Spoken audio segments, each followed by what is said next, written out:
Hello everybody, this is Laura here at Busy Bee Farms, and this is David.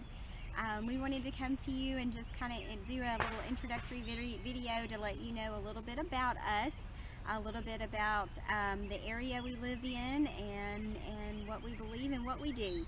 So we wanted to start this video out just letting you know that we have been married for 18 years. 19 in October. We've been together for 22 years. We live here in Dixon, Tennessee. We actually live right here in the city of Dixon. So we live not far from what you would consider a main street, but we don't live right on Main Street. So we are a little further out in the neighborhood, but right in the city. And we have two children. We have Olivia, who is 12, and no, almost 12, I'm sorry, she's 11. She'll be 12 soon. And then Matthew, who is 16. And we live here, like I said, in Dixon. I used to be I am still a nurse, but I used to work in a pediatric clinic, and I worked there for about 16 years. And I decided to leave my job a couple years ago to come home to be with our children. They're starting to grow up, and I'm missing all that time, precious time to be with them, and so I decided to make that change and come home. I am a child care provider in my home. I take care of two kiddos every day, and they are a wonderful blessing. And then David? When we met, I was a volunteer firefighter working on a convalescent ambulance service and as an EMT, and I decided that I wanted something that was a little faster paced than firefighting, because firefighting is either you're super busy or you've got times that there is slow time. And I didn't like that part of it.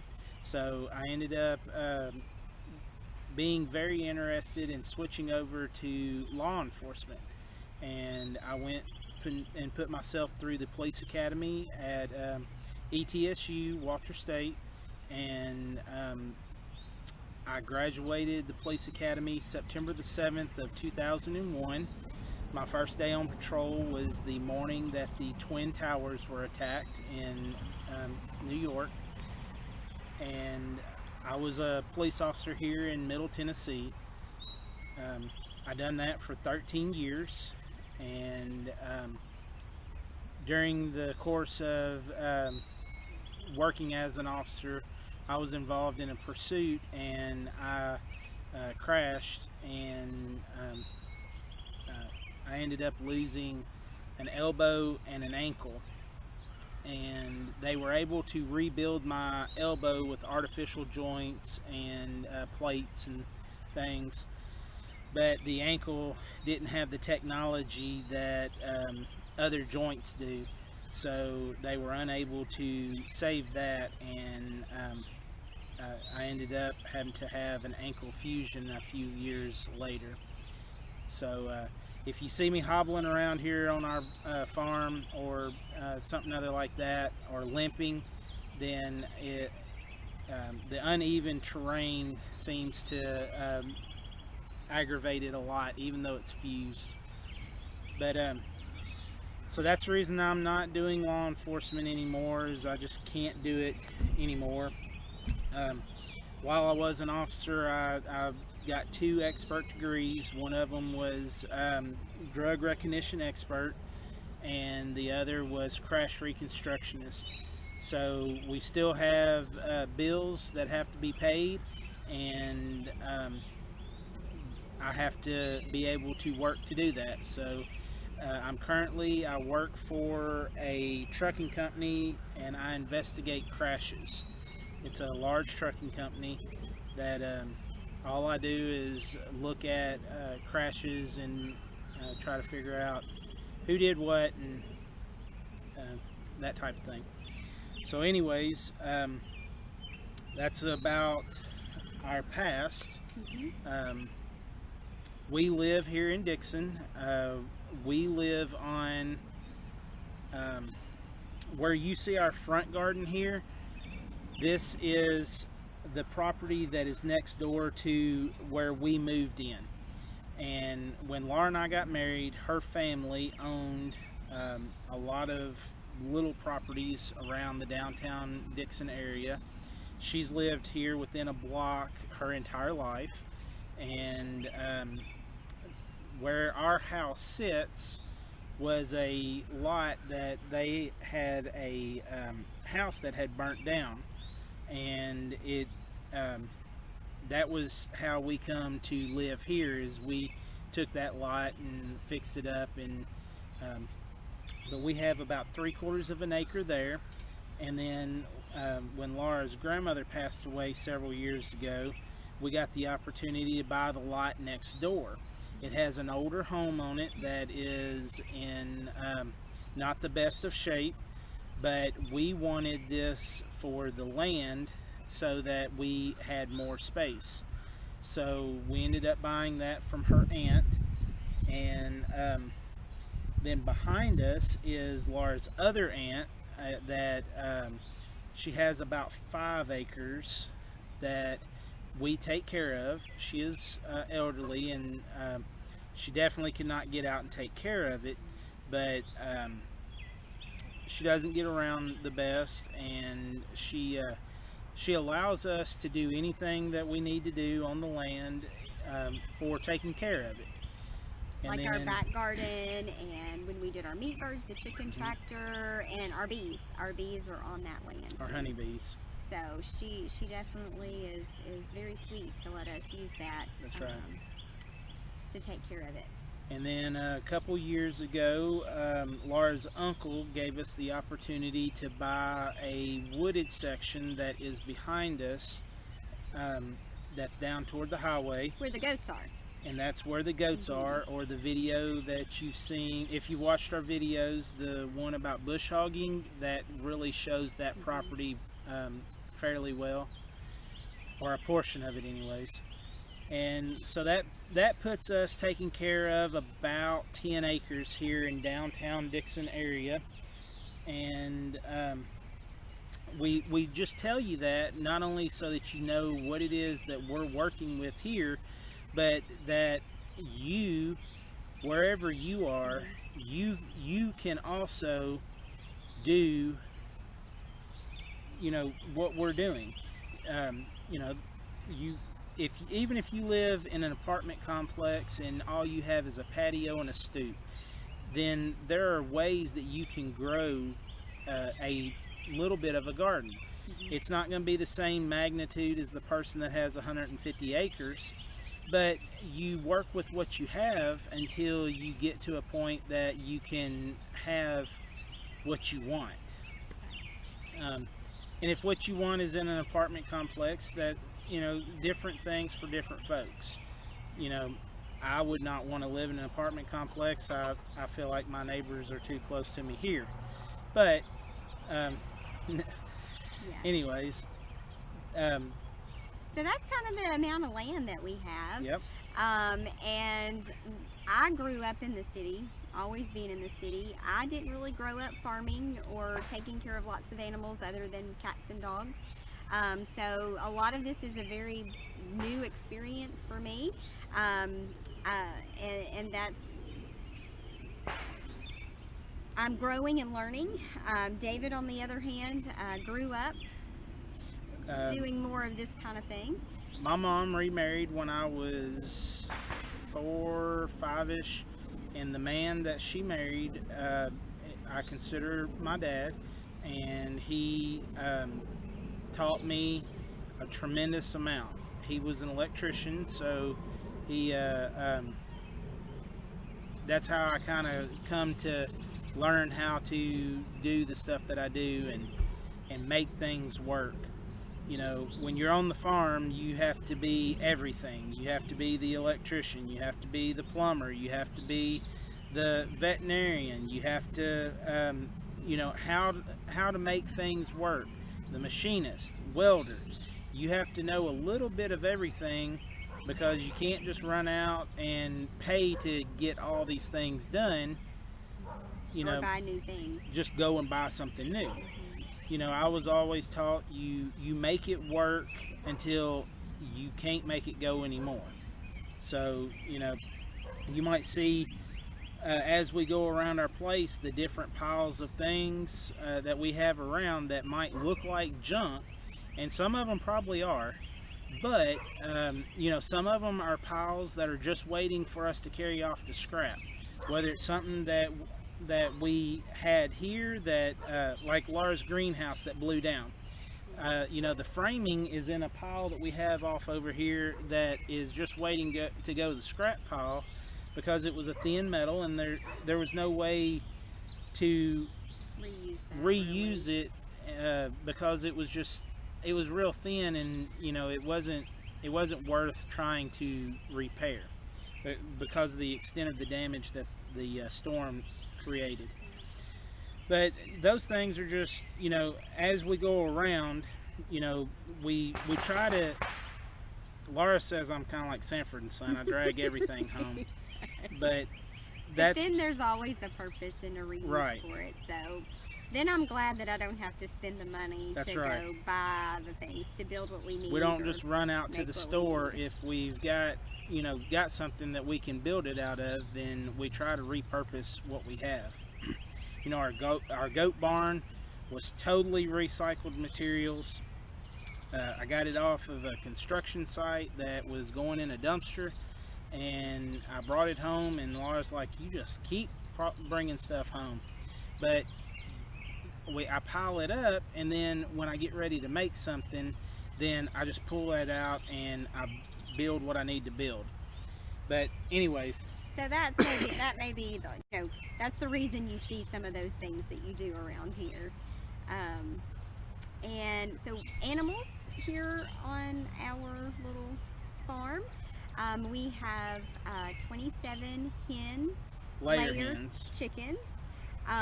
We don't have any meat birds right now, yeah. other than what we have in the freezer, but we're in the process. We're trying to get on the list to get another batch of the Cornish cross, and we're just waiting on the hatchery to show that they have availability. We'll probably do another 55 or so Cornish crosses for this fall. Yeah. And then we have 2 dogs. We have our black lab that stays up here at the house, Drake. He is 5 years old. 5 years old. He actually went to duck school, but he doesn't like to put the dead duck in his mouth. He'll run bumpers for you all day long and loves every minute of it, but he is not excited about putting a duck in his mouth. And he came down with heartworm last year, even though he has been on the Interceptor heartworm preventer. He was on that from the time he was a little puppy up until you know, every month until he was diagnosed. And he successfully completed the injections into his back, and he is now negative. But we did switch over to multi-advantix because that not only treats the heartworm egg, but it treats for the adult heartworm also. So it does twice of what the Interceptor does, and we changed their food around a little bit. But we also have Max, which you guys, if you've been following us, have seen the videos about Max. He was recently diagnosed with dry eye, which is, we're told, extremely rare in his breed. We're still trying to learn everything about that. He kind of gets a lot of mucus over his eyeballs because they're not properly lubricated. But we're giving him those drops. We have found the right medicine, and we just go down twice a day, clean his eyes, with a Kleenex, and then put the drops in that try to help him to produce the tears to lubricate his eyes. So he doesn't develop any ulcers that would lead him to go blind. And so that's the importance of doing those drops and being, doing them every day at the same time nearly, to just make sure that his eyes stay lubricated so that he doesn't lose his vision too prematurely. Right. Um, And then we have 7 goats. 7 goats. We Yeah. have We well, have- we've named them off in the birthday videos. So Mhm. we've got 2 wethers and 5 girls. Yep. Yeah, that's And right. then we have the 2 rabbits. We recently lost Miss Annabelle, and for the steadiness here in our home for Laura's kiddos that she keeps during the day, which they're little kiddos, and they love Miss Annabelle. So to keep that steadiness, we jumped right into getting 2 more does, and these are a New Zealand California cross meat bird, which we did not intend on doing meat rabbits. However, now that we've You said meat bird again. Just oh, like I'm you sorry, did. not meat bird. Meat rabbits. We yeah, did not meat intend to do meat rabbits when we got them. However, Laura has shown interest in researching that some more. And at Sarah and Kevin's advice from Living Traditions, then we're going to look into adding that to our place here. So we're going to do some more research about that, and that might be something that we add on a more permanent basis here, other than just having the 2. The rabbits produce a cold manure, which means you can put that manure straight on your plants, and it really, really, really helps the plants to thrive. So that was our intentions on getting Annabelle to begin with, but we're going to keep one of the rabbits named Annabelle, and we had a suggestion today that we call one of them Anna and the other one Belle, so that we have Annabelle. Yeah. And we're putting it out to you guys. What are your suggestions on what the other rabbit's name should be? And if you'll check out our other video of the rabbits, then you'll be able to see them, and give us your suggestions on what you think that rabbit's name should be. We know that we're going to keep one as Annabelle because the little kiddos, we're talking year and a half to 2, 3, the little kiddos, that's all they know. That's all they know, and that's all they talk about is Annabelle. And we want to keep that consistency, and they loved Miss Annabelle, and we did also. I mean, we cared for Annabelle. We do get attached to our animals, even though some of them are for meat. The meat birds, we purposely did not bond with them because we knew we were getting them for the purpose of producing meat for our family. But otherwise we are very attached to our animals, and I hope that you can see that from our videos, that we try to take care of them, we try to do what's best for them, and everything. So, and then we have 2 ducks. the 2 ducks, I keep forgetting. Quackers. They're supposed to be mallards. However, the one we were hoping that we'd get Susies, which are girls.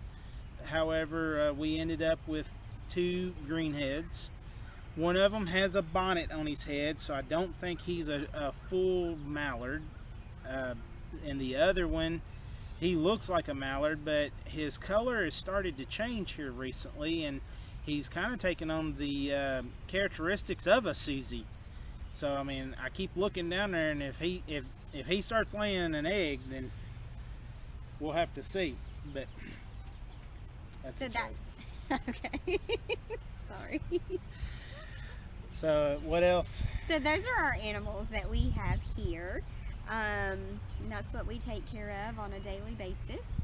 Um, our gardens, that was something that a couple of years ago when I left my job, we decided to try to have a garden.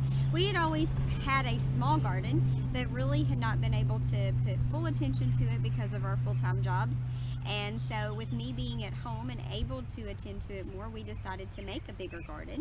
And it was very successful last year. We were very, very happy with it. And so this year we expanded even further with our garden. And so we now have the two garden areas, the front garden and the back garden that you've seen on some of our videos. And so we really enjoy growing our food, and we didn't understand the importance of that until we really started growing it and tasting Because the we difference. didn't have the time before. Yes. We were working all the time, and we were like what the world wants you to be, just running all the time, busy, busy, busy, and just run out and grab something. Which we didn't do a lot of running out, but because we couldn't afford it, which we still don't do a lot of running out. But now it's we would much rather be here. Laura has really done a fabulous job at cooking and everything. But about our gardens, last year we started. My brother had challenged my wife Yes. to check out Sarah and Kevin at Living Traditions, and that is kind of what started us. Well, it was 2 years ago. 2 years ago. Yeah. That's what started us with the looking at YouTube and looking at how other folks are doing their gardening, because I just went off of what my grandparents done. And when I say my grandparents, I'm talking about when my mom remarried my stepfather, then which I consider him my dad. His parents had a farm down in Fly, and I go back to the way that they taught me to do stuff on their farm, which it was 162 acres, I believe, 162. And he had cows and horses and a donkey and peacocks. We had cats and dogs, pigs, turkeys. At one point he had some ducks, but the cows got in the pond and busted the liner, and it just didn't hold water very well, so the ducks, they didn't fare too well with coyotes. Anyways, we had, I don't remember what all I said, but goats and lots of animals down there. And he raised tobacco, which there were some things that were okay with it. It was definitely a very learning experience. I did not enjoy topping and suckering tobacco and walking through the rows and you can't see the ground, but you can hear the snake rattling. I did not enjoy that, and the tar that you just got covered in. But that's kind of what I go back to of how Granddaddy taught me down there how things were done, and I try to think back. But when we started watching Sarah and Kevin's videos and the way that they were doing their gardens and this woven ground cover, guys, if y'all don't take anything else from us at all, look into this woven ground cover. I was working construction 2 years ago, driving for a man, and we were using this Type 2 Geotech construction fabric to make construction entrance, running heavy equipment and things. And this fabric, we had to put it down by codes, and when we had a little bit left over, then we would just pitch it in the dumpster. Um, so I had asked my boss, I said, instead of throwing that away, can I take that and use it? And that's kind of how, because I had seen it on Sarah and Kevin's video, they're using the 3-foot wide stuff. This stuff comes 12.5 foot wide and on a 430 something foot roll. So it worked fabulous. You know, if you can see these plants and things here, I mean, we burn a little hole in the ground, to which, if you'll watch that video, then of us putting in the garden, we go over it step by step, but we burn that little hole and we don't have to fight the weeds. You know, we go through, and where the little hole is, occasionally some grass will grow up in it, and you just pluck it out real simply. And it makes it to where you can enjoy your garden. It's not a... Makes a world of difference. Yes. It's not a major chore every day to keep the weeds down. And keep your plants healthier. Right. It's woven kind of like a fabric is, and the water will go through it, but the weeds can't come up through it. So it suppresses the weeds down, but the water can still get into it. Yeah. And you know, Sarah and Kevin done a check on it to where it's not a theory, but they done a experiment. Thank you. Draw a blank sometime. They done an experiment, and actually the woven ground cover, even though it's black, the soil underneath was more moist and cooler than the soil that was exposed to the sun. So even though it's black, you would think, man, it'll burn your plants up, but it doesn't. Believe me, it doesn't. The water gets in there and it protects it from the sun, and it keeps your plants in much better condition than if it wasn't there. So just try that out. We got some this year for the back garden, where we didn't do the entire garden like we done in the front here. We just done our rows, our raised healed up rows. It was a 3x300. It was about $50, and we got that at Deerfield Supply in Elkton, Kentucky. It's an Amish place up there. Great guys. They place right down the street called Sodders that has a seed place, and that's where a lot of our seeds come from this year. We also got seed from Baker's Creek. And then a gentleman at church that he really likes talking to us and helping us to grow, and he's given us a lot of seed that he's had in his freezer for several years. But you know, we've had some good luck with some of it, and some of it is hit and miss, but it, you know, just to watch these plants grow and everything. So that raises another thing. What do we believe here on Busy Bee Farms? Laura and I both are saved Christians. We go to a local Bible-believing, Bible-preaching Baptist church. We don't fault anyone for any other belief. You're entitled to what you believe. However, we believe, you know, what the Bible preaches, and we try to live our life in a way that people can see the love of Christ through us. Laura's much better at that than I am. I tend to let you know what I'm thinking and what's on my mind, and Laura's a little more politically correct, and it'll be all right. So that's kind of what we believe, and some of the videos that I've put out, you can probably tell that I've tried to be an encouragement to my my nieces and nephews, and that's how our videoing began. My mom actually caught my niece, Yes. who was 4. Yes, at the time. 4 at the time. Yes. And she caught her imitating Laura. Because we both had actually just got baby chickens.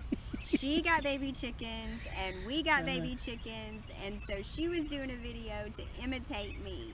And she was talking how Laura sometimes will talk in her, sweet little voice of, well, hello. Yes. And yes. my niece, Bailey, was trying to imitate her with her chickens, toting them around, and it was the cutest little thing.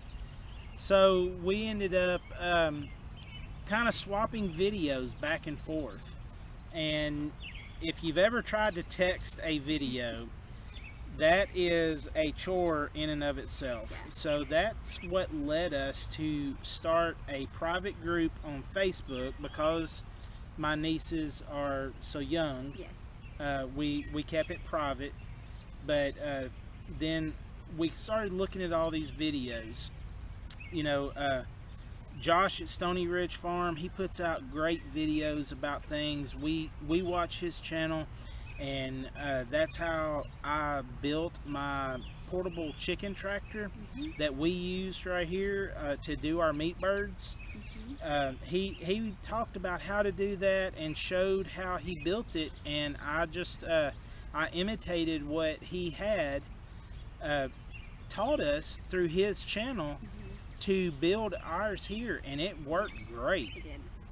And that's the wonderful thing about YouTube, is that you can go there and you can see what folks are doing out there. There's so many ways to do things, and there's ways that work great and ways that don't work great, and we all share all that information with each other on the YouTube channels. And you can learn anything. You can on YouTube. You really can. And that's what we hope out of starting our channel here on YouTube, is we hope that something that we do here can be an encouragement to you and can help you to be able to do something on your place to take care of your family.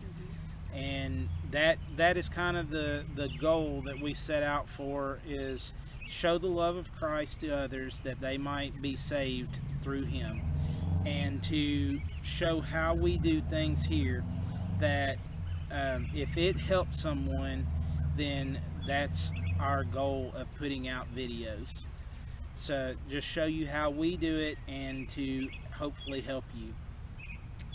So I think, have we covered everything? I think so. Guys, if you have a question about Laura or I, please drop us a comment, shoot us an email, and if you are interested in seeing more about us, hit that subscribe button. Help us to grow our channel so that we can put out more videos and be able to help somebody else to get started. The videos that we watched kind of gave us the encouragement to try it. And let me tell you, those Cornish crosses are the best tasting, largest breast chicken, easy to raise, and they just taste wonderful. They are the most tender meat that you've ever put in your mouth. So guys, come back and see us. Hit that subscribe button. Let us know what you want to see. If there's something you want to know about our farm, or you want to know how we do something, shoot us a comment. Leave a comment down below, or shoot us an email. So you guys have a great evening. Come back and see us here at Busy Bee Farms. Take care, and God bless.